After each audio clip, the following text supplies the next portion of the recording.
Welcome to another week of madness and mayhem and carnage and joy and love and gorgeousness. You know, average week. Monday, 7th of October. Now, we actually start the work with the free will day. I love a free will day on a Monday. I'll tell you why. It means that the boys and girls out there are not messing with infrastructure and trains and public transport and just things like that. Kind of gets the week off to a hopefully stress-free week from that perspective, which is marvelous. The moon is in Sag. It's sort of gathering pace, this waxing moon. So Saggies, kind of ease your way into the day. And the star sign that sits opposite Sag, Gemini. Take it easy when the moon is in Sag, waxing. It's like rein it back in a bit. Saggies can be too outspoken, not the day to be outspoken. Geminis, you can go stir crazy on an average day. Get out of your head today, Geminis. That axis, Saggy Gemini, take it easy today. Now on free will days, I bring in the animals that are in play that are having a good year per se. That's the rat, the dragon, the monkey and the rooster. But because we moved into another month, October relates to the dog in Chinese astrology, and so the dog, the horse and the tiger leap into play on a free will day. The dog, because you own this month, so dogs, you've not really been in play for a while, so you're back in play. Anyone born in the year of the dog, that would be 2006, 1994, 1982, 1970, 1958, 1946.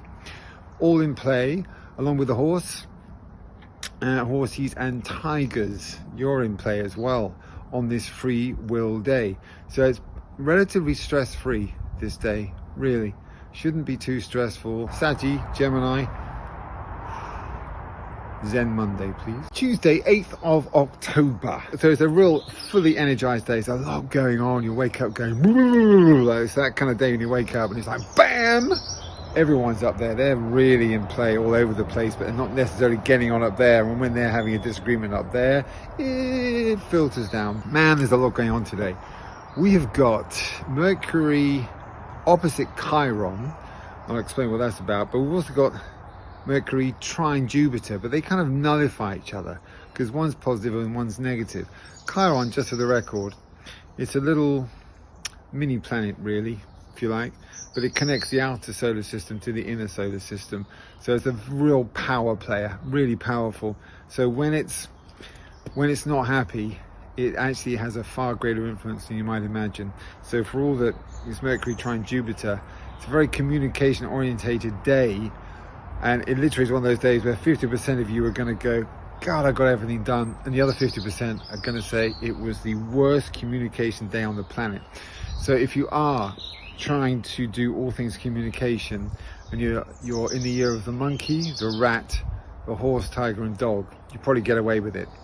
The other 7 animals, steer clear of communication today on Tuesday the 8th. Venus trine Mars, I think this is where we should all focus our energy. Venus, love and money. It's a money planet, powerful money player. So it's trine, it's 120 degrees, a real positive aspect. It's Mars. When Mars is positively aspected, it's beautiful energy. It's energy, man. Utilize it. Harness the energy of Mars. Whether it's all things lust and love, Venus, I mean, it's primarily love, but when Mars comes into play, it's love aligned with physical attraction, aligned with lust, and a little bit of reckless love. Mars likes to be naughty. Rules Aries. Aries girls, as naughty as they get. So, yeah, love and money. With all things money has a degree of, you know, if you want to rush something through, if you want to get something done that has a fiscal aspect to it, definitely a good day for that. And if you want to just go a little bit love, lust, reckless, it's that kind of day. So if you just meet someone and you just think, you know what? Yeah.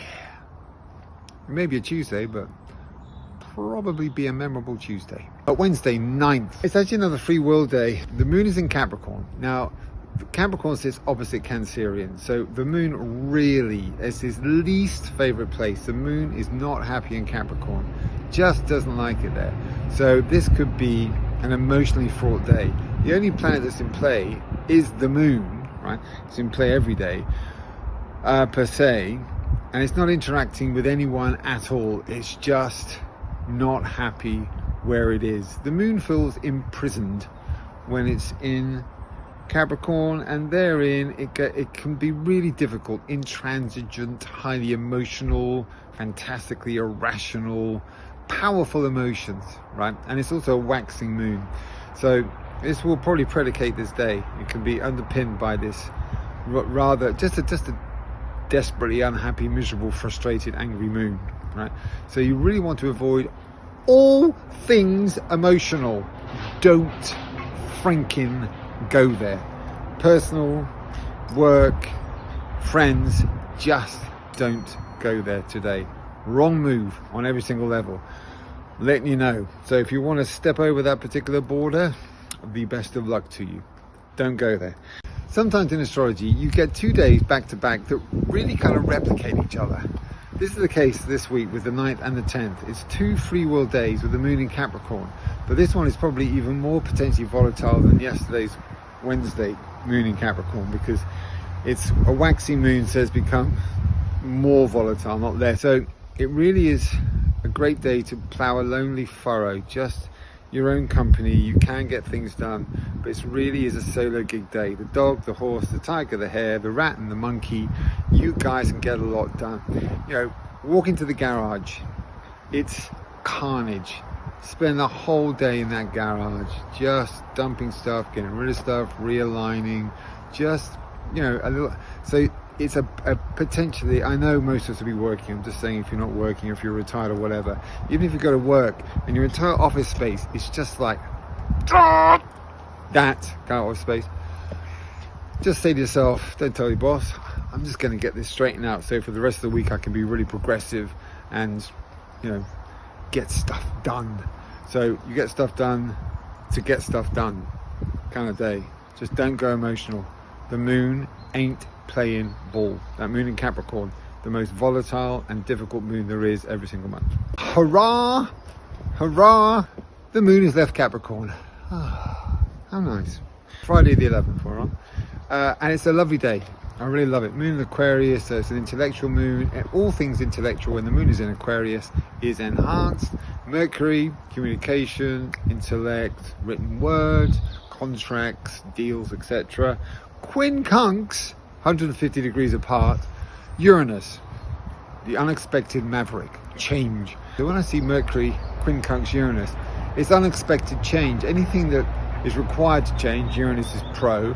Anything that requires an intellectual take on something that needs reconfiguring or changing, this is what Mercury, Uranus is all about. If you want to change something up in any area of your life and it requires a degree of mental dexterity, aka Mercury, courtesy of a 150 degree great quincunx aspect, this is your day. Love a Friday, love a Saturday. It's the dragon in me. Mercury quincunx Neptune. That's a rare beast.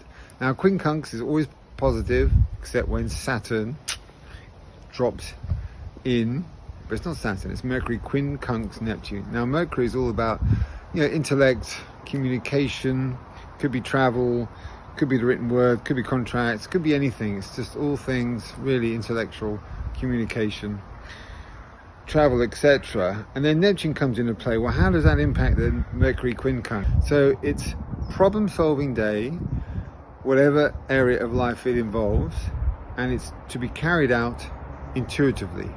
What do I? Don't overthink it. In fact, no thinking, no logical processing. It's a right brain day. Intellect, intuitively resolve, right side. I'll keep doing this on the right hand side.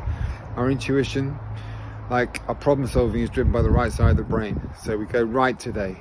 That's your Saturday. Yes, intuition. No logic. Now, I should add, it is Saturday. So once you've exhausted yourself problem solving, a bit of vodka, a bit of gin, a fine wine, party, you know, don't deny yourself the joy of a Saturday. Just, you know, utilize the Mercury quincunx Neptune. Well, you made it ish to the weekend, or the Sunday, which is, you know, the end of the week. But when I say you kind of ish made it, it's because Scorpio, Mercury's just entered Scorpio. Like, Scorpio is the great seeker of knowledge, right? Great seeker of knowledge. So of course, when Mercury enters Scorpio, it's actually the greatest opportunity to enlighten yourself, fill yourself with knowledge, great depth of knowledge. If you've been trying to read War and Peace or whatever it is for the last 28 years, start it today type thing. But if you've been setting aside a day to enlighten yourself, just learn something, commence something that is a learner's process, today is a great day when Mercury enters Scorpio. It's a period where you can really lay the foundations for learning something new or enlightening yourself about something that you've got to a certain level where you want to go to the next level. That's Mercury moving into Scorpio. Great day to commence a learning process in any area, guitar or the history of, you know, Kamchatka, whatever it might be. It's a great day for that. You've also got Mercury square Pluto. When Pluto is square or opposite, it's a pain in the ass. I mean, sorry, a little rude, but it really is that. It's just Pluto is like, I ain't playing. Oh, I am so not playing. Pluto is powerful energy per se, and it's great when it's sort of benefic. You can really start afresh, destroy what was, recreate something beautiful. That's Pluto. But when it's square, you'll destroy something and think, ah, great, done. And then you'll spend the next 58 years trying to rebuild it, reconstruct it, going, for the love of God, why did I destroy you? What was I thinking? Type thing. So it's not the day to commence a deconstructing of whatever it might be, an area of your life, and then rebuilding it, restructuring it. Not the day, because you're utilizing, you're harnessing Pluto, but you're actually harnessing negative Pluto energy, and you don't want to do that. So learn something new, right? Start that process, Mercury in Scorpio, but don't destroy something and try and rebuild it. That is a bad idea. But apart from that, I hope you had a beautiful week.